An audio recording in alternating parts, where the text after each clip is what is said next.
You're listening to Behind the Wheel on RacingJunk.com. You've read the stories of the drivers and others involved in the sport that we all love. Now hear their stories firsthand via our all-new podcast to find out how their passion for motorsports has made life worth living. It's new. We've had New Year's now. Yeah. How was your Christmas? It was good. What'd you get for Christmas?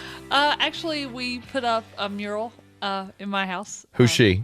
No, it's not a she. Muriel? No, it's not a mural. It's a mural.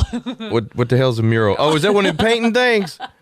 Girl, I'm from South Boston. You got to say painting. It's a bunch of pictures, actually. Oh. We did a collage. It's a collage, It's a yes. I had a collage, collage for dinner last night. Oh, my God. It has some fresh carrots and cucumbers on it. No, that's awesome. Yeah, so What's we it a mainly collage did that. of? It's actually all the dogs and cats I pet sit. Look at you. Oh, if I didn't have such a black heart and soul Yeah, he right don't now. care about I animals. don't. I have sorry. people. That's my side passion. I like cars and I like dogs and cats. I got the best Christmas gift I could ever Did you get a new car? No. But we're going to talk about that because tonight we got the Battle of the Builders from SEMA. Exactly. And they got some cars that I want as a gift.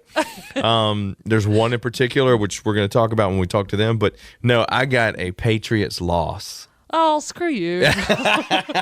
Yes. I knew you were going to bring that up. They're eventually. not going to the Super Bowls. Well, They're hell, not one of our own going to the quarterbacks is. Super Bowl. Yeah, I know, right?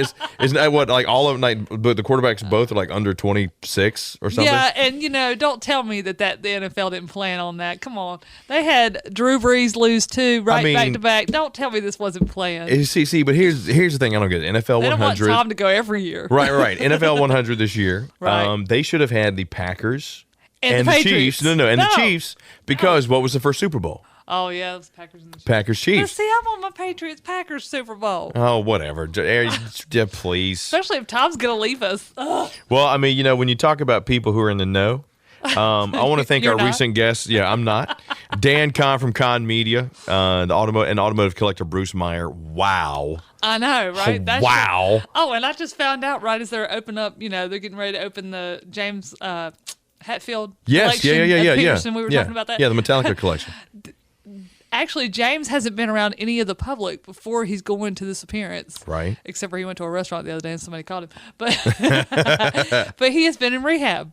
And the first thing he's going to do coming out of rehab is going to do this Peterson automotive collection. Are you kidding me? That is awesome. Yeah. I mean, I just heard that on the radio yesterday. I was like, hey, I didn't know he was in rehab. I mean, again. I feel for him. I hope Yeah. that the rehab is what Works he this time. needed. Yes. Yeah. But the fact that he's actually going to be there because that exhibit, especially when you're talking about those classic Cadillacs, Oh, yeah. that is going to be. I wish I could go. Yeah, I wish I could be there too. But you knocked it out the park last time with Dan Kahn and Bruce Meyer. I mean, they We're just blessed. I don't know that I had any of. I had nothing to do with it. they were they were there. That was Ford versus Ferrari. That was it right there. Yeah. Forget Christian Bale. I want to talk to him anyway. I mean, what's he gonna tell me about a car? Yes, I rode in one. Shut up. Get out of here. Go tea and biscuit. How much weight did you lose or gain for this role? I think he had to lose weight for this role. Sit down. No, getting those two guys was phenomenal. And the fact that coming up tonight, right here on Behind the Wheel on RacingJunk.com, we have the 2019 SEMA Battle of the Builders. Yes, I'm really excited. We've talked to a Battle of the Builders winner before, and keeping my fingers crossed to keep getting our Battle of the Builders winners. Yeah, on they're phenomenal. Behind the wheel. Yeah. And if somebody else wins in 2020, just feel free to contact me instead of me having to contact you. Instead of having to dig you up. More than likely, I'm going to have to dig you up. That's okay. But yes, we are going to be joined by the Ring brothers, Jim and Mike Ring. And no, we're not talking about the Ringling Brothers and Barnum and Bailey Circus. Or the Ring Brothers, the old wrestling duo from South Georgia. See, I don't Back remember in them, but NWA Chris in the does. 70s. They were jobbers like George South. They didn't win anything. As a matter of fact, I think they would don a mask every now and then and call themselves the Thunderfoots. The Thunderfoot. The Thunderfoots. Yeah, I mean, that was the thing. Why are you laughing at me? You know it's the truth. You lived here in the South, too. Don't lie to me. The Thunderfoot. Somebody out there is slapping the dash right now going, yes, I remember the Thunderfoots. I remember the Moondog Spots. Yes. The Moondog Spots. So, no, I'm really excited to have them because They have some of the coolest builds I've ever seen. Seriously. they were a SEMA winner, but not the Battle of the Builders winner. In 2014. Right. So this is their first time winning, and I cannot wait to ask them about a livable vehicle that they redid. Oh my gosh. So If nobody's gone on the Ring Brothers website, You need to go. on there because there are some vehicles that are incredible. Yes, there are some sports cars and things like that. Man, there's one vehicle on there that I'm not going to ruin it. Chris won't let me. Don't. But there is one vehicle on there that is just it blows the mind. the story, It's amazing. the story has to be as amazing as the vehicle is. So I cannot wait. 2019 SEMA Battle of the Builders winners Jim and Mike Ring coming up next right here on Behind the Wheel on RacingJunk.com. Hang on. Attention racers, race fans, and gearheads. If you're looking to buy, sell, or trade the stuff that stokes your engine, then check out RacingJunk.com. RacingJunk.com is the world's #1 online racing and performance classifieds, where you'll find what you need to rock your ride. Check us out at RacingJunk.com. Racing and performance classifieds built to go fast. So welcome back to Behind the Wheel on RacingJunk.com. Little E, Chris Young. And on the phone, we got, I'm going to call them the Fabulous Ring Brothers because that just sounds like a good 60s NWA wrestling team. It really does. Yeah. But no, we got Jim and Mike Ring, SEMA champions. Gentlemen, welcome to Behind the Wheel. How's it going out there? Good. Thanks for having us. We're getting a bunch of snow today, so Oh, really? we might have to stop and shovel. Yeah, Where are you guys from? I was going to ask, so we're actually in North Carolina. Where are you guys at now? We're up near Madison, Wisconsin, in a small town called Spring Green, Wisconsin, which is where Frank Lloyd Wright was from. Oh my goodness. Oh yeah, so that's definitely snow country. I mean, of course it's cold everywhere. I was going to say, are you in Florida? Because apparently it was so cold in Florida yesterday that iguanas were falling out of trees. What? Yes, they were freezing and falling out of trees. I was in yesterday. Tampa just last week, and it was like almost 87 degrees every day. But It was, the temperature dropped to like next to like I think it was in like upper 40s or something yesterday. so I got to ask, but before we even get going on the current SEMA championship, I want to know, in your bio, you talked about how you guys just had automotive in your blood, and anywhere you could find to build or do builds, including a chicken coop, you guys were doing. How did the chicken coop get thrown in there? Well, that was our cousins, and our mom, she didn't let us start in her garage yet, so we had to go up into the chicken coop in our first cousin's farm up there. So that's where we first started our actual passion, tearing things apart and being able to leave it lay for a few days. Yeah, the first car we painted was in that chicken coop, and it was about a 68 Volkswagen Beetle. Painted it with farm paint because it was good and cheap, but right after we got done, a bird's nest fell out of the ceiling right in the middle of the hood. Literally a bird's nest. That's Yeah, funny. well, it didn't really matter because the whole thing looked like a bird's nest anyway. So. I was going to say, I mean, when you say farm paint, did you guys whitewash it? What color was it? Yeah. It looked like that. Yeah, it might have looked better, actually. It would have been a little duller, so you wouldn't have been able to see all the dirt. You got to start somewhere. Absolutely. So how did you guys get started?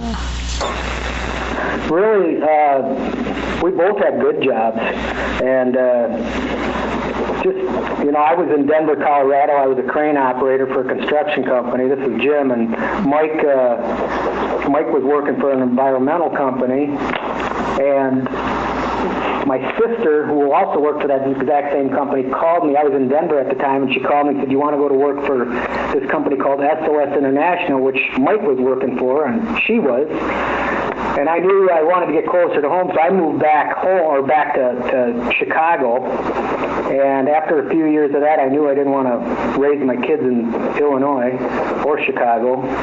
So I bought an old 69 Camaro Indy Pace car, found it in the paper, had no money, went down to the corner bank, asked them if I could borrow $5,000, and they actually gave it to me without any credit at all. And drug that home. At that time, Mike had a gas station in our small town of Plain, and drug it in there, tore it apart, restored it in my mom's basement, and that was kind of the start of it.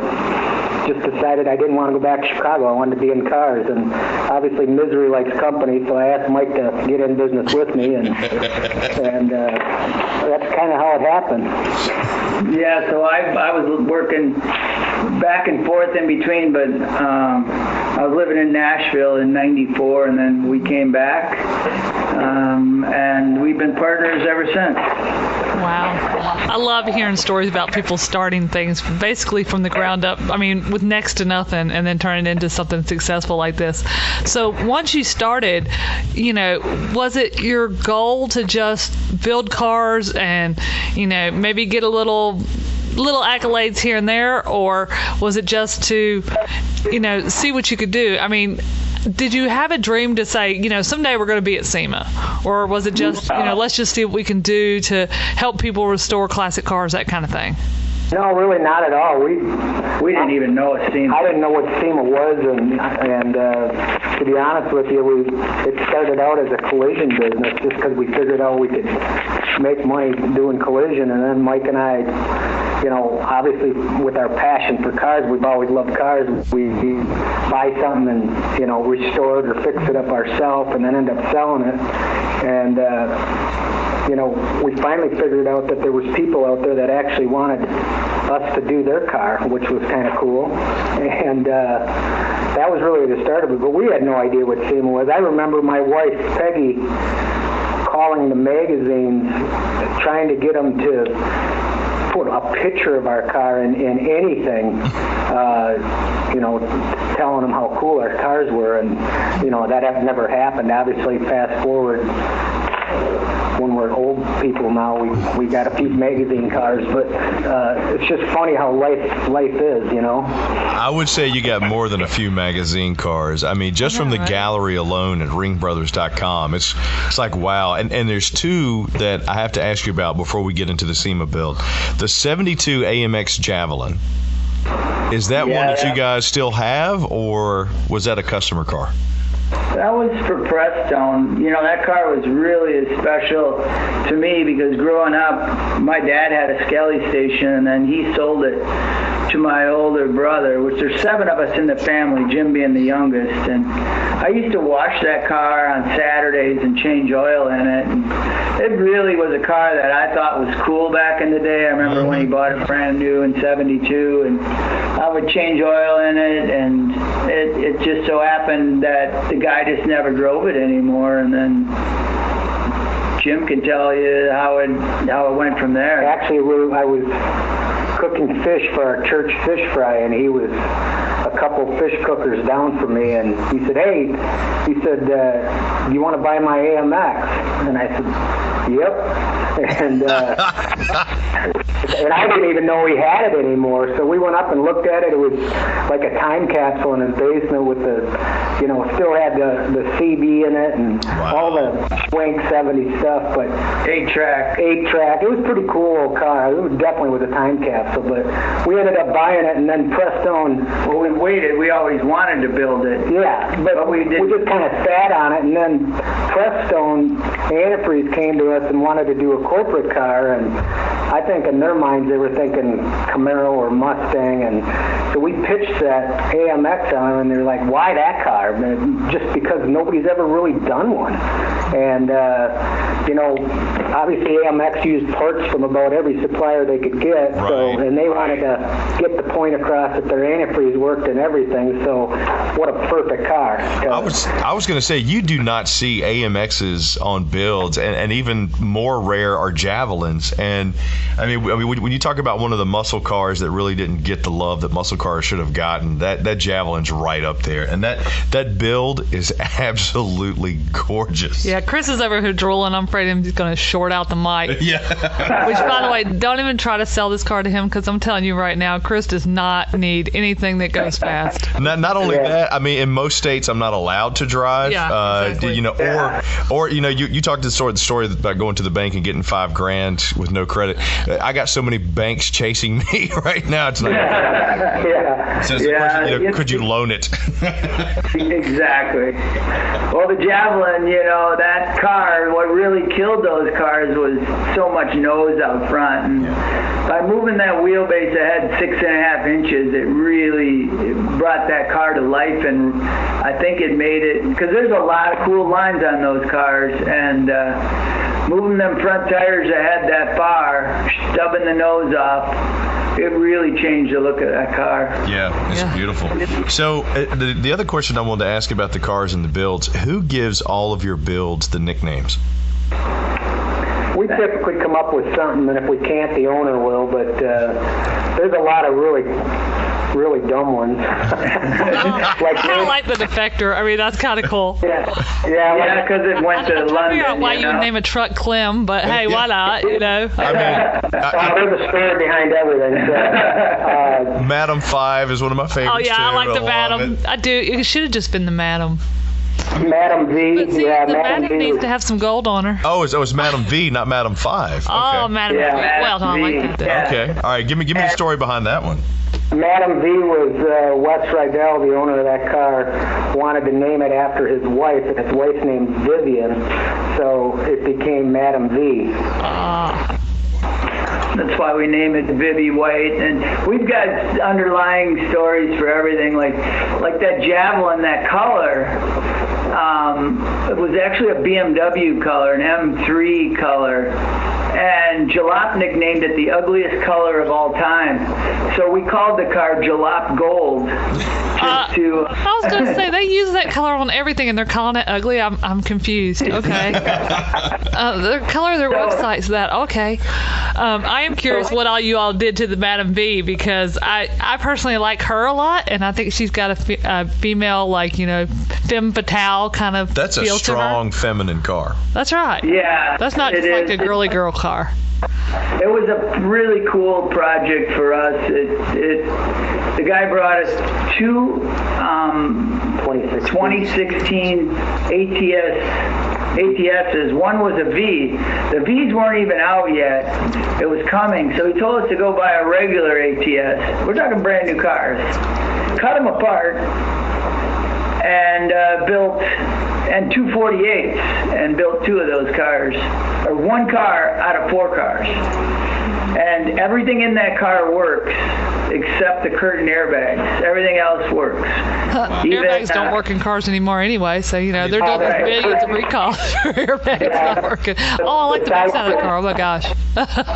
Sorry, I just saw the Yeah, the side backside. curtain airbags. Funny story about that car is when we got it done, right before SEMA, we backed it outside, and we did not put a third brake light in it because it was a 48 Cadillac platform, and just didn't feel it needed one for the look. But backed the car outside, and OnStar called West in Arizona and told him he had a tail light out of his Cadillac. Well, they didn't even realize it was a 48 Cadillac that all that stuff was in, and not. That's hilarious. Yeah, so Wes called me and said, "Hey, I got a tail light out in my car." I'm like, "How the hell would you know that?" That's why you don't trust OnStar. Yeah, you know what? Speaking of SEMA, I'm going to save the other one I want to ask you guys about since you just mentioned SEMA. Yeah. Which cars did you guys take to SEMA, and what were your thoughts going into the 2019 year? Well, we took two cars and Madam V. The 69 Mustang Mach 1 that looks pretty stock, except we widened it an inch aside, but it's really subtle.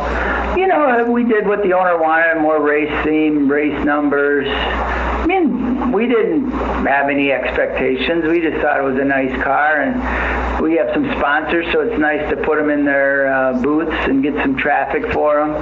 And then a car that we thought was pretty special was that Camaro that we fully scanned it and built it all with the help of Gary Rago. So the car is 5 inches wider in the rear, 3 inches wider in the front. Moved the wheelbase on that one ahead an inch and a half. But the whole car is machined. I mean, we machined every part. The roof, the trunk, the bumpers. The only part of that car that would fit a regular 69 would be the 2 side glass. Other than that, nothing else would fit a 69. But yet, it looks very 69. Cool. So I want to back up just a little bit. You know, we talked about what you built in 2019 as far as SEMA. Woo! Sorry, Chris just saw it. I mean, woo! I want to know how you all kind of got into building cars. I mean, where did you learn the skill to do that? That's not something that just anybody can do. Like, there's no way I could build a car, God forbid. Well, it started, I feel like here where Jim was doing restorations before I got in with him, and he just It was way before that. He in high was- school. We figured out you needed a cool car to find cool women. Oh, no. So yeah, we always liked the cars, but when I came in and we were still doing a few restorations, Jim would get bored with it, so he would always start cutting something. And neither of us went to college. I went in the Navy. Jim went in the laborers union and then turned into an operator.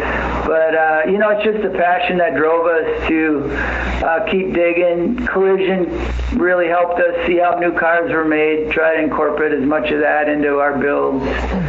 So there really isn't a path other than the school of hard knocks, and that's so true because if it doesn't bite you in the wallet, you really don't learn. If you did something and it went smooth and didn't cost you anything, you really don't learn. You learn by your mistakes. Whoever that's said Amen to that is true. So Oh, we have plenty of them. We got dumpsters full of them. I was going to say, when making something like this 69 Camaro, and first off, how do you pronounce the name? Well, it's a Belgium spelling, so I can't, but it means Valkyrie. Okay. That's what I figured. Okay. But So it's a Belgium spelling, so I really.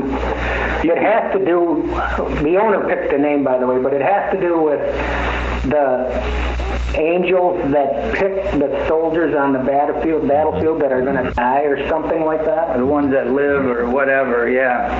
That's interesting. because Ella kept saying it, it's the Valkyrie. I'm like, no, that's not what it spells. I know, It's but that that's that's what it stands for, Valkyrie. I was like, no, it doesn't say Valkyrie because I'm very literal. Plus, I like pushing her buttons. Oh, you're not literal. How many would you say mistakes when you guys were building this one? I mean, obviously it's a championship car, it's gorgeous. If you haven't taken a look at the SEMA 2019 builds, we encourage everybody to go take a look at it because there's a reason that this one won. Tell me what went into it, the time, the mistakes. What was the driver of this vehicle and the path to get there? I don't think there was a whole lot of mistakes made on that car because we couldn't afford to make one. I mean, I think just the roof on that car was about $80,000. That's just for the roof panel. So yeah, it was a car that we had to trust our designer and what we were machining because really we didn't get the parts till February and then start putting this thing together. We had already moved the wheelbase because we knew we were going to do that. And there's things like I'll just give you a little example. If you look where the exhaust is on the car, I don't know if you saw it at all. It comes out the back. Because it's a Belgium car, the license plate is up in the taillight panel, which really left us a cool place for some exhaust. And if you look below that, we didn't like how the exhaust brackets we made look. So Jim come up with the idea, because the car's all carbon, to make a little sign called carbonated and machine that and put it in there to cover up what we didn't like about that bracket. So I see it right underneath that dual exhaust. That is really cool. I like Yeah. it. I think I it looks like cool. that. It looks like a parachute was to shoot out the back, but I like drag racing. It kind of reminds me of that. Yeah, we always said it looks like you could throw T-shirts out of it. Yeah, it does kind of have that T-shirt cannon look. Yeah, totally does. That would be so cool if it spit out Ring Brothers T-shirts. Oh my gosh. And I actually, even though Chris really liked, and I always say it wrong, the Valkyrie, how are you? Yeah, okay. Bless you. God bless you. I actually like the other build, the Uncle. Is that how you say it? I don't know if that's how you say it. It looks like Uncle. It's UNKL. It's not. It's not like your uncle. Now, what's the story with that? Because I'm taking a look at this gorgeous blue 6970 Mustang, and I love it. I wow. like Mustangs. But how did the name and the build for that one come about? Well, the owner really wanted to build a track car that he could actually take up to like Elkhart Lake, Okay. and just enjoy it, take it to the vintage races, and it kind of got, I don't think he ever wanted it as nice as it turned out, to be honest with you. He was looking for more of a track car, but we can't leave well enough alone, so we keep chasing it. But anyway, he's very happy. He's matter of fact, that car, that Mustang, has in the headliner inside of it has the Elkhart Lake track on the headliner. We thought we kind of just snuck that in there in case he got lost up there. He'd know where he was going. That's cool. But I've never heard of that before. I'm sorry, that is so freaking cool. I mean, there's not much in Elkhart besides people that make RVs, so he will need a map. I love that, but can you look up while you're driving and go, where am I going? Well, the name then came from Jim says his uncle had a whole bunch of race history, big race cars. That's all he did. And Jason grew up with him, and he said, I'd really like to name this car after my uncle. And I said, well, what are you thinking? He says, I don't know. I just kind of want to attribute it to, kind of him. And I said, well, hell, let's just call it Uncle. So it also double plays. Yeah, it kind of plays both ways. Yeah, I like the way you called it. I think it's cool. When you're beating up on people, when you got their arm behind their back, they have to say uncle, right? Right. That's what actually, when I saw the spelling, that's actually what I thought of, because my brother and I used to play uncle growing up. Of course, I lost that a lot. And that's when I used to scream it. That's kind of the spelling I kind of imagined. Yeah. Well, you hit it. So it's I'm sitting here screaming uncle just looking at the thing. I know. I want the this car. pictures of this vehicle are absolutely beautiful, all the way down to the door handles. Yes. Tell me about those. What are those? Because it looks like it's almost like a graphite. We manufacture all of that. Years ago, we just got tired of not being able to find the right parts for our cars, so we just decided to build them ourselves. So over the years, we've built a lot of parts. That's hence our Ring Brothers side of our parts business. We sell, I think we got 500-600 different products now, but that's been a big part of our business. So when we create something and we know it works, we sell it. We sell. You may not be able to have the whole car, but you can have pieces of it, right? Right. Like the hood on that car, it's all carbon, machine molds, so we can reproduce them. And that one's kind of a play on the Boss 9 hood, but actually a little cleaner than the Boss 9, but still aggressive. And with that big Kazi motor in there, we did need a big bump. Yeah. We were looking at our mailbox out there, but it wasn't quite big enough, so we had to come up with something a little better. I was going to say the lines on this Mustang are absolutely amazing. So this car is sexy. Sorry. Yeah, no, that's exactly what it is. Absolutely. Yeah, I think I love this car. I want this car. You tell the guy who owns this car, if he ever wants to sell it, I'll try to pitch up some kind of money. I'll go to the bank and be like, give me the money. I mean, it's subtle because we widened it. If you look at the back edge of the door is the only place that it's stock. From there it humps out pretty quick because the scoops on the sides are bigger, you can tell. They look identical, but yet the opening's, an inch larger per side. Yeah, and then the doors taper all the way forward to the front fender. That car tapers an inch wider per side, but yet it's all hidden and you don't really notice it. Except it's got a 295 up front, but we could have easily put a 315 up front. Wow. So the car is much wider, but it doesn't look like it. And then we had to build all the end caps on the back over because obviously the stock ones were an inch short. Yeah. So there was a lot of fabrication in that car that you really don't see by just looking at it. But I mean, you guys, and this is probably a duh moment, but since you guys can machine and build anything, it's almost like when you see a vehicle, you know exactly how you're going to take it and perfect on it, and that's got to be a good feeling at the end of the day. It is, but it's scary because just because you see something doesn't mean somebody else agrees with what you're seeing. Right. So it's kind of a consensus of what we like or don't like about a certain model. Because let's face it, most muscle cars are pretty cool and they don't need much.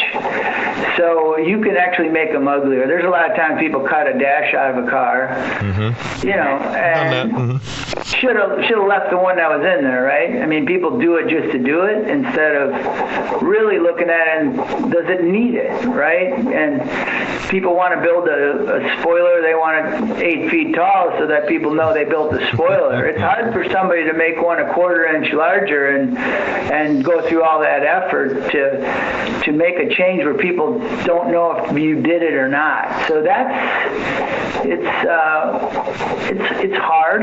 It's hard to explain that to a customer that what you want to do, and it's really so subtle that they may not even notice it. But overall, it will change the whole effect if you did a little of that everywhere. Yeah.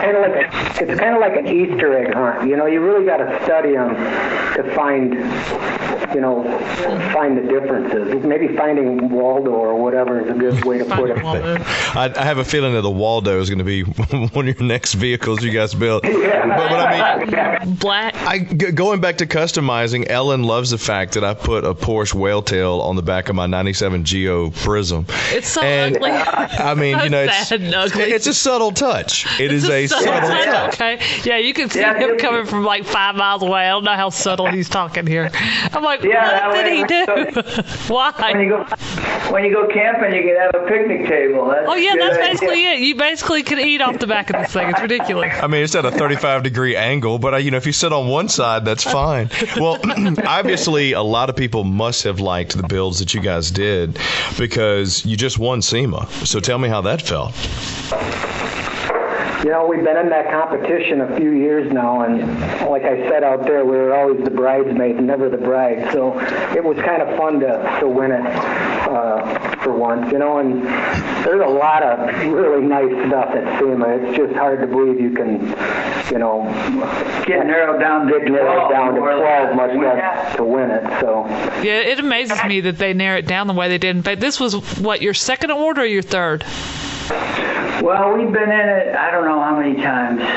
One year we had 2 cars in it at the same time, which was kind of difficult. But we've never won that. We've won all kinds of other awards at SEMA, but never won the Battle of Builders before. Right. This was the first one. We were in the top 3 when the first year when they had it, and then they changed it to every year they've changed it and made more people in the finals and more young guns, more trucks. So it's all changed. Yeah. But I think this was our 4th time that we had cars in it out of 6 years. Well, with this being your first Battle of the Builders award, was that something that you all were kind of aspiring to? I mean, you've had other awards at SEMA, but was this the one that you just were like, it's the one we need to get? It's a cool one to get. Honestly, for me, the GM Design Awards or the Ford Design Awards mean a lot to me and Jim, because that's the automakers telling you did a good job, that really understand what you're doing. And not that hot rodders don't, but sometimes hot rods are judged by how perfect it is, but not whether you drive it or not, right? There's some cars that are amazing. Oh my God, look at that. It's amazing. That's amazing. Boy, that part's amazing. But you step back and look at it and go, I really wouldn't get seen driving that thing. And for us, it's about, would you drive it? And to build something like people want to drive, and then other builders recognizing it and other automakers looking at it and saying, that's cool, that's pretty high regards for us. GM, they gave us the best GM at SEMA this year, which was pretty cool. I mean, if you think about all of the stuff that they had to look at, that they can narrow it down, that was really nice. I was going to say, the one thing I noticed about all of your builds, it looks like a vehicle that, A, someone who obviously loved, put some time and effort into it, but B, would drive. So throughout the years, and this is a very unfair question for both of you guys, what are your favorite builds? Oh, that's a hard question. Yeah, that's because you forget a lot, especially if you get our age and breathe as much pain. I think both would be a little different. I really like the Camaro because it's our last one. I like Don's Camaro. I like Splitter, the red one. I like, there's certain, everyone did a little bit. I know Jim would say Producer's probably one of his favorite because it's the first time we widened a car like that. We cut it down both sides and widened it 4 inches. The Producer's a 65 Mustang Fastback. It's an orange and black car. It was a pretty cool car. That and another, we did a 66 Chevelle for a guy by the name of Chris McVie called Recoil. That car is cool. The interior in that car is really cool. If you haven't seen it, check that out. It's like all the floors, all the panels are yeah, if you Google Ring Brothers Recoil Chevelle, that's the one we did with, we filmed with Jay Leno on it, and he was like, I was going to say, I think I've seen Jay Leno driving a car like this. Yeah. On something. It was on television, obviously. What is that color? On the inside. It's just kind of a drab. He wanted a color that wasn't about color. He just said, I want metal seats, and I want a color that's not color, and that's what we came up with. And really, he hadn't seen the car till the seats are wild. Yeah, and the texture, it's all water transferred, all the floors, everything, are aluminum panels that we hydro dipped and then cleared them. So it was a whole different way of thinking, and I really liked the look of that too, the rawness. Yeah. That car was a 1,000 horsepower monster, and it's funny because when Jay was driving it, we were pounding on it pretty hard. And he says, Jim, he says, I get a lot of people that bring their stuff in here and I get to drive. And he says, yeah, it's 800, it's 1,000, it's 1,200 horse. And he said, that's just not there. And he said, this thing feels like 1,000 horse. Like, this thing's a monster. And it really was. That car is just a monster. It looks like something the Ghost Rider would drive. I mean, it is a monster. And that color is just, you look at it and you instantly say, there's nothing that's that color. No. Right. Yeah, we call it sandstorm. We really couldn't find a color for it. And that was a while ago already. That was before everybody started doing those muted colors, and now that's pretty normal. Yeah. So now that we've asked you what your favorite builds have been, or have been, I can't talk today. My question is, what is the build you haven't done yet that you're just aspiring to do? What is the car that you're like, we want to really do something with this one?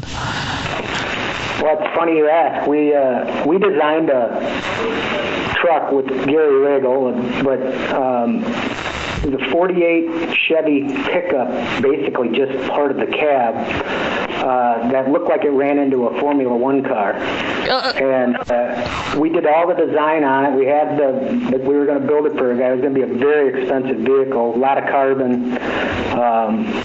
And he just one day just said, keep it. I just can't do it right now. I'm building another business, blah, blah, blah. That was 4 years ago. Yesterday, he called. He said, I'll be up there on Tuesday. We're going to build that car. So we're pretty jacked that we finally get to do that vehicle. And I think it's going to be a little bit crazy, but I think people will like it when it's done. So a truck running into a sports car, basically. No, yeah, true Formula One. Yeah. Yeah, that's what I'm saying. Well, sports car, race car, yeah. If I showed you renderings of it, you'd be like, there's no way. Right. Yeah, because I'm trying to imagine this. Are you going to leave it open wheel? Yeah, I know. I'm trying to imagine this, and I'm just going, whoa, huh? How It is semi-open wheel. Nice. It is semi-open wheel. So cool. I'd drive it. I'd drive it. I'd totally drive it. I keep looking at Reactor. The 67 Mustang, because that just looks like James Bond's car. Yeah. That was our first car, really. That was our first car that we got noticed. We did a car one time, took it to SEMA. We didn't know anybody, and they put us outside between the convention center and the Hilton. Oh, the sweet spot. Nice. Yeah, right next to the dumpster. So that was before there was anybody at SEMA hardly. The only people that would see it were the ones smoking and put their cigarette on it. No. Oh. That was a pretty cool car in its day. It was funny because the editor from Mustangs Monthly, after SEMA, months later, took a bunch of pictures of it, and it was in Mustang Monthly, and he said the weirdest part is probably the coolest Mustang at SEMA was sitting out by the dumpster. Oh, no. Not even in the show, but it was pretty funny. But so that kind of got us all jacked up to try to get inside the door instead of being outside. But that was funny. Yeah, I think everybody forgets that it just doesn't happen, right? It's little baby steps and getting a break, and we got our share of breaks, that's for sure. I mean, even for you guys to call us, right? We don't discount what this means to us, right? I mean, the people you reach, how this helps us, and you do these things, and pretty soon some people start knowing your name. I remember telling Jim years ago, the coolest thing probably ever at the time that ever happened to me was we were at, I think, Columbus, and I said, Jim, that guy's wearing a shirt with our name on it. That's awesome.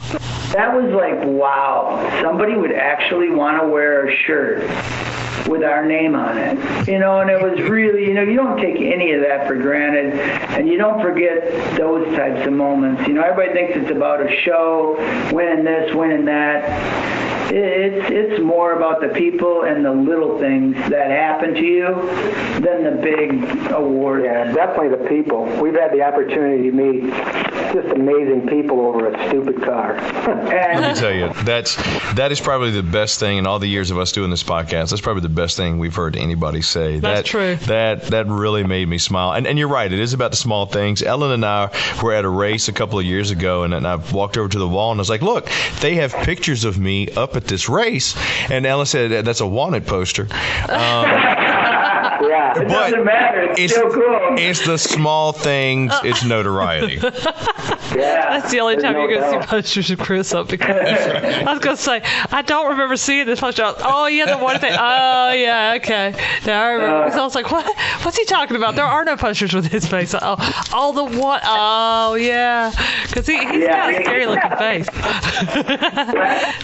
I don't think I put his face on the t-shirt. I don't know anybody. No offense, Chris, but I don't think anybody's going to wear that. So what's next for Jim and Mike Ring? I mean, you got Battle of the Builders. I mean, the notoriety is going to come. The work is obviously already there. So what's next? I don't know. We would like to, as old as we are, we still would like to expand. We'd like to hire a few more people. There's definitely some projects that we want to build. I mean, I think, we are getting up there, and I don't know how many cars we really do have left in us. Because when you do one or two a year, right, that doesn't leave that many. Right. So you really want to start doing cars that are really different and choose a little more. Not that you don't need, we don't have that ability as much as people think. We still take and do collision every week and paint whatever we need to. I'm painting a 57 Chevy right now. That's just a repaint. So people I think sometimes that we only do high-end builds. That's not the case at all. But it would be nice for us to really pick and choose the last cars that we have, that we really have passion for. And obviously we need help, so if any of your listeners are looking for a job, tell them to reach out to Ring Brothers, because we've got all kinds of openings, and maybe, who knows, maybe they can be the person that keeps our legacy alive and takes this place over. Absolutely. Well, Ellen's good with a wrench and a brush. No, I can't build anything. The only thing I can do is Well, Right. and which actually brings me to the last build I wanted to ask you guys about that I mentioned at the beginning of the interview. When you're talking about the cars that you want to build, it's not specifically for cars, because I saw Happy Camper. Chris wants this camper so bad. This Winnebago. So a little bit of background about me. I actually work for Gander RV and Outdoors. Really? Yeah, and I was up in Minneapolis the week before Christmas filming commercials and product walkthroughs for the Yeti ice houses. And I'm taking a look at the inside of this Winnebago. Number one, how in the heck did you get that one? And then number two, would you guys like to customize the ice house? Yeah. Customize what? An ice house. You got to tell me. Yeah, the little fish houses, the little mobile trailers that are fish houses. Oh, yeah. That's funny you say that, too. But, That would be cool. yeah, that one was, tell him, you can tell him, Jim. Well, I had a friend of mine who works for Troy at Rad Rides, and he called me up, and we had a piece of property right down by the river, and he called me up and says, "Hey, Jim," he says, "this Winnebago is going through Barrett Jackson." He said, "It's pretty cool. It's probably go really cheap. You ought to just buy it and park it down by your river." So, like a dumb shit, I called Bob Johnson, who's a friend of ours that buys a lot of cars. I said, "Bob, that thing goes through cheap. Buy it."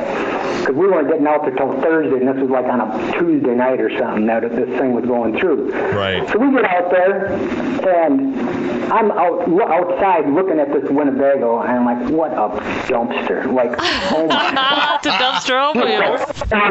It was running on one cylinder. Like, I wouldn't have gave you $1,000 for it. No way. Not $1,000. Everything was made out of pallet. It was just the most horrible. And Bob walks up to me, and I said, "Tell me you didn't buy it." He goes, $10,000, you own it. And I'm like, are you kidding me, Bob? So then we tried to give it away to the Boys and Girls Club out there and all kinds of things, because we didn't want to deal with shipping it back and all the crap that came with it. They're like, no.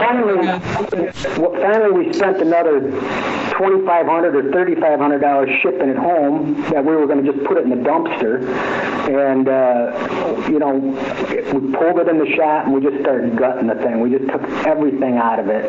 And that's kind of when it all began. And then we got this crazy idea to put 1,000 horsepower blown LS in it, and keep the outside completely original, but Hail damage to hell. yeah, the thing was shot. Too wonderful. That is the inside of this thing literally looks like the party mobile. I want this thing. It looks like fun. Jimmy Buffett's travel trailer. Yeah. I mean, it is amazing. It's totally reminiscent of Chris Farley too. I can tell you, when he did that bit on Saturday Night Live about living in a van down by the river. Now this is the kind of van he needs to live in. Jimmy Mike took it to heart. It turned out being one of the funniest, stupidest things we ever did. We had more fun with that thing, taking it on Fun power though. That's what's so tour. cool about it. I mean, it's even got the look of a 57 Chevy Bel Air with some of the colors and stuff in the studio. Oh, yeah. I love that. We had everybody sign it that would go in on the door, and it was ridiculous. I mean, how many signatures. And it didn't matter, honestly, if you were 6 years old or 86 years old. Anybody that went in there smiled coming out. I mean, they literally, it didn't matter. It wasn't a Chevy, it wasn't a Ford, it was nothing. So you didn't have them hating on a brand. It was just fun, and it wasn't meant to impress, but it was just... It ended up being a great way for us to relieve stress, and had no idea how many people would like it. You would be floored to know what that thing sold for. I'm sure. I can only imagine. I was going to say, tell me that Randy Quaid bought this and he's going to use it on the next rendition of National Lampoon. That's one of Jim's favorite movies, too. I love it. I can totally see Randy Quaid in this thing, can't you? I'm just sitting here just smiling with a big grin on my face with the sign that says "Come back with a warrant." I know. Yeah, there's a lot of different... I need this thing in my life. I love it. Oh my gosh. It's beautiful. I've never seen anybody build anything like that. I love it. And now I got to know, how much did it sell for? I can't tell you. See, you get all excited. We got to know. You know what's fun about that thing? You'd pull up to somebody in their Mustang GT at a stoplight, full of people, in that Winnebago, and you would just blow them off the line for the first 150 feet. It would pick the left front wheel off that camper when you jumped on. I would love to race somebody. See, that's what you got to do. You got to take that to the drag strip. Okay. How awesome would it be to drag and get somebody and beat him in a camper? The Travel Channel did a show on it. You can pull it up, but it was dubbed the world's fastest RV. Nice. And I think it was. I mean, that thing was just crazy fast. Oh, it's got to be. So guys, you have done some phenomenal work. Congratulations on the Battle of the Builder Award. That is well deserved and long overdue. I mean, just taking a look at the work of that you've done, it's not a shock at all that you got it. It's more shocking that you haven't gotten it before now. Right. So I know ringbrothers.com is where people can go to find more information if they want to do a build, if they want to take a look at some of the stuff you guys have done. But is there any other place? Do you guys have Facebook? Any other way they can find you? Yeah, we do Facebook and our Instagram page. You like us on there, you get a lot of cool stuff we post. And by the way, that Battle of the Builders TV show airs on Sunday morning at 9 Eastern, 8 Central. And I think it's on the History Channel. Okay. So yeah, we've been blessed. There's no doubt about it, and thank you guys for thinking of us. One last story I have to tell you. Sure. So Mike and I were down in Dallas doing a show for O'Reilly Auto Parts, Which we have to leave tomorrow morning to go do again. But This was last year. So we're down doing this show, and it was getting to they basically put on a really nice event for all their managers, and so actually we're taking that Prestone car, the Javelin, the AMX down there, and so last year towards the end of the night, and Mike and I were kind of just tired of standing around there. It was damn near midnight, and Mike said, "Well, shit, Rusty Wallace is right down the line. Let's just go say hi to him." And we don't know Rusty from Adam. Like, we've never met the guy, don't know anything about him, and we're standing in a line, probably 30 people in the line, and we get up probably 15 people from getting to Rusty to say hi to him, and he, I don't know if we had our shirt on, or we had a Ring Brothers shirt on, and Rusty goes, "Are you guys the Ring Brothers?" And we go, "Yeah," and he goes, "Oh man," he says, "I'm big fans of yours, come on up here." So we jump the line. So we get up there, and here we're shooting the crap with Rusty, and he says, "Yeah, I'm big fans," and he says, "I tell you, his buddy was with him, and I don't know who this guy was, but he said, 'Do you know these guys?' And he goes, 'No,' and so we talked for a while, and then finally he says, 'Hey,' he said, 'I'd like to take you guys to a race. We'll get together, I'll hook you up with everything, and we'll go to a race.' And I said, 'Rusty, we work on cars all week, and the last thing I'm going to do is go watch them go around the track on a weekend.'" And he started laughing. His buddy started, he goes, "I ain't never seen anybody shut Rusty down like that." He goes, "I like you guys a lot better now." That's great. I mean, yeah, and more of that's going to happen, especially now. So, I mean, I think you guys got a lot more notoriety than you think, especially with those beautiful builds, because they're gorgeous. They look like they're loved, and they look like they can be driven as opposed to just parked on 4 pieces of little carpet. So yeah. Well, I don't know if you heard of a photographer called Larry Chin, but he did a really cool shoot on both of those cars, that Mustang and that Belgium Camaro, and it just came out like yesterday or whatever, but it's really, really well done, and so if people want to see it, they could check out that too. That's wonderful. It's about a 12-minute. Just checking out some of his photos of that just a few minutes ago. Yeah, that's where I got the question about the door handle, because I was like, my God, that's beautiful. Yeah. So Jim and Mike, you guys are absolutely phenomenal. We can't wait to see. I know you say you only got you don't know how many more builds you got left in you. I hope you have 100 left in you. More than that, because I want to see the work that you guys keep putting out, because it is absolutely stunning, and we have been honored to have you guys here on Behind the Wheel. So once again, check out ringbrothers.com, check out their Facebook page, check out their Instagram page, and can you give us a hint before we go as to what your next build that you're working on is going to be? Which one? Yeah, for SEMA, you can tell them. We've got several, but we're doing a really crazy K5 Blazer. It's about 1,200 horse. There ain't nothing left of this truck either.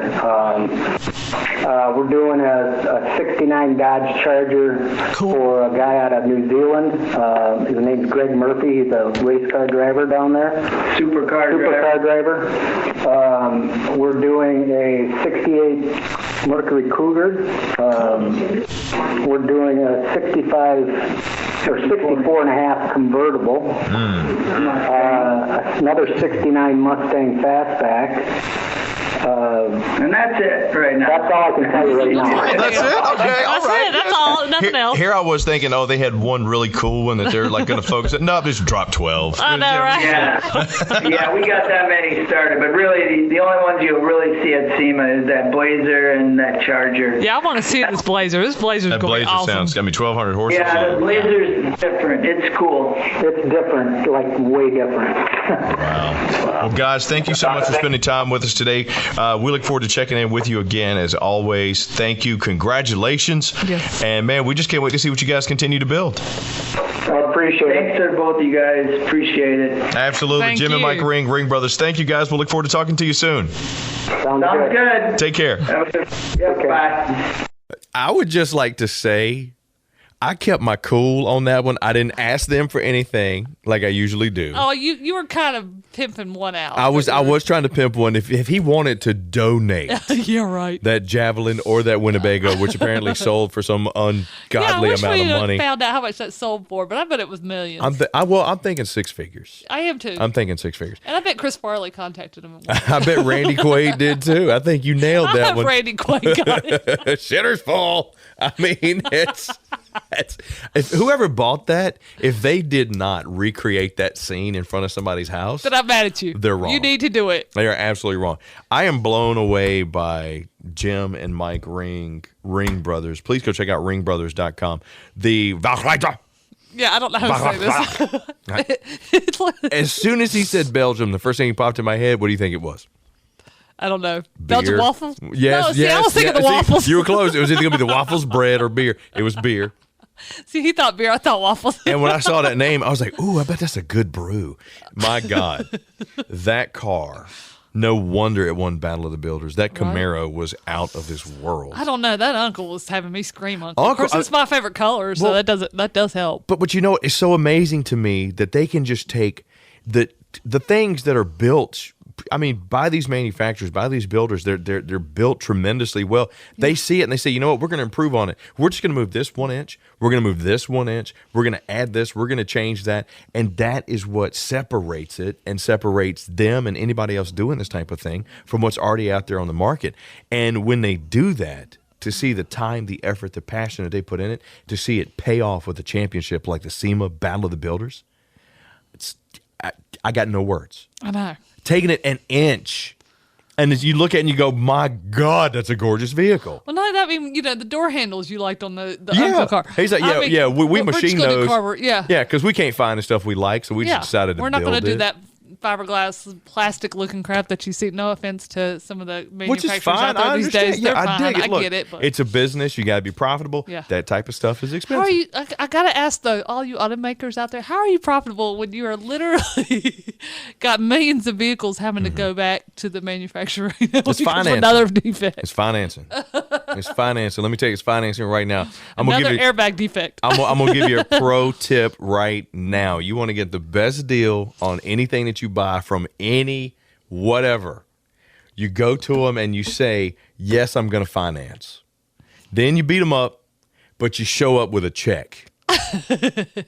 Because the thought process has always been, we'll make money on the back end when they finance because of the kickbacks. Manufacturers get the kickbacks, dealerships get the kickbacks. That's true. Go in there, say, I'm going to finance this thing, blah, blah, blah, blah, blah. Go ahead and fill out the credit app. Do the whole nine. Get the best absolute bottom. Beat them up, leave 2-3 times, then come back with your check. Right. You just won the battle. Now, they're still going to make money, Right. but it's not as big a margins as it used to be. Right. So seeing these guys take that and then turn around and sell them, that Right. tells me two things. Number one, the demand is there. It is. People want to buy these things. Well, yeah, And- they want to buy a car that's something different than everybody else has on the road well, today. that Of course. But the talent is there. Yes. There are so many talented people doing great things to vehicles out there. Look, yeah, behind the wheel on racingjunk.com, we are all about getting out, doing the what's on the track. Yeah. Whether it's dirt, whether it's road, don't matter. Dragging, don't matter. Right. But if you're building something, Yeah. You're building a piece of automotive artwork, as I want to say. Mm-hmm. I mean, I'm not just saying, your typical Toyota, Chevy, Ford, whatever. I'm talking about something that nobody else has. now if you put a scoop on a 97 Geo Prism, don't call me. I got one. Yeah, he built this by hand. It's scary looking. I don't It's even not know scary how looking. much longer it's going to fall. Let me tell you not going what. to fall off. Let me It's tell you still, what. In how did you bolt that on anyway? In 97, when I had my members only jacket, my mullet, and my Velcro strap Reeboks, I was killing it. I had the pink pastel shirt unbuttoned all the way to halfway down my chest with the gold chain. The ladies loved me, Ellen. Were they really ladies though? Okay, I won't go there. So thank you for joining us behind the wheel on racingjunk.com. The Jim and Mike Ring. Hush. I'm going to go get in my car and play my tapes loud. AC/DC's in there right now. If you do have some questions, if you want to be on the show, somebody needs to be on the show, please give us a call. Follow us, Racing Junk, racingjunk.com. That's right. We got Instagram. We got the book face. We got the Twitter. We got everything. Yeah. I mean, we I don't still really have Snapchat, but that's okay. I still have the chat snaps. I still have the StarTAC flip phone, so I'm never getting rid of it. So I don't have it. But no, please, by all means, Hit us up. We want to know. We don't care if you race. We don't care if you're building something. Mm-hmm.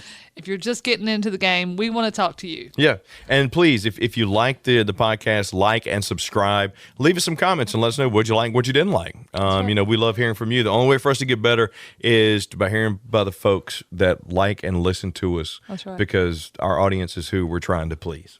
Yeah, that's right. And So, it's a new year, so I ain't all got kinds of sponsors new I'm trying things to coming. please. Yeah, yet, unless somebody wants to pay me, then I'll please you.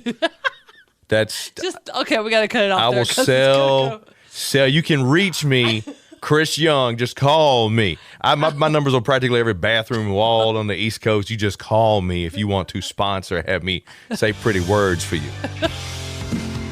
Thank you so much for joining us. We'll see you next time right here on Behind the Wheel on racingjunk.com.